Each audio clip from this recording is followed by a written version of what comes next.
Okay. So why in 1 Corinthians in chapter 15 verse number 28 and also in John 14 John 14 verse number 28, like he said that God, I mean the Father is greater than him. Are you subject to your father? No. So you mean you don't obey your father, so you're a wicked, evil, filthy son who disobeys your father? No. I understand your question. Okay, so are you subject to your father? Does your father have authority over you? Yes, he does. Okay, but so that means you're less of a man because you're subject to your father. So then what are you? So you notice your logic again? Mean that way. You see your logic again? You're so convoluted in your thinking, you're assuming that if I'm subject to someone, that someone is better than me and I'm inferior. So that means you're subject to your boss.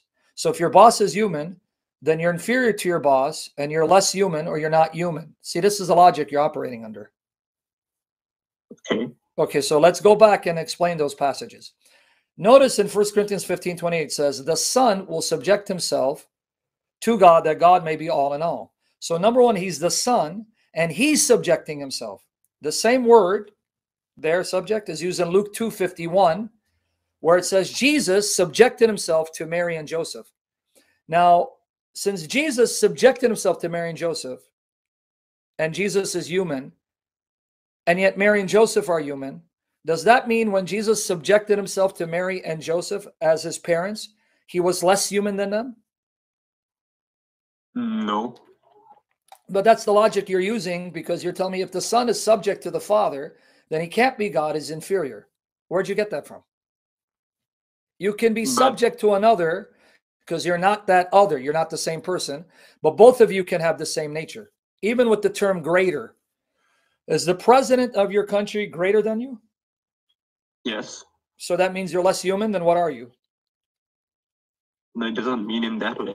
Oh, thank you. So you're answering your own questions if you think a little more deeply. You can be greater in rank, or you can be greater in nature, or you can be greater in both. Say, I'm greater than my dog in rank and nature, but I'm greater than my daughter in rank, not in nature.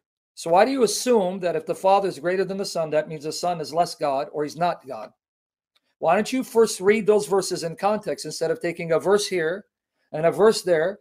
Because John 14:28, is that the start of the gospel? No.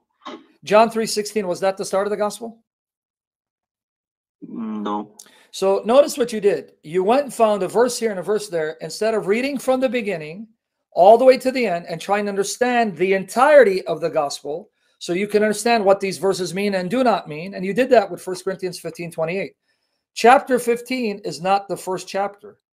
That means you ignored the previous 14 chapters, what Paul already told you about Jesus, and then you ran to the middle of a chapter and read that out of context and misunderstood it. But that's not how you're supposed to read any book.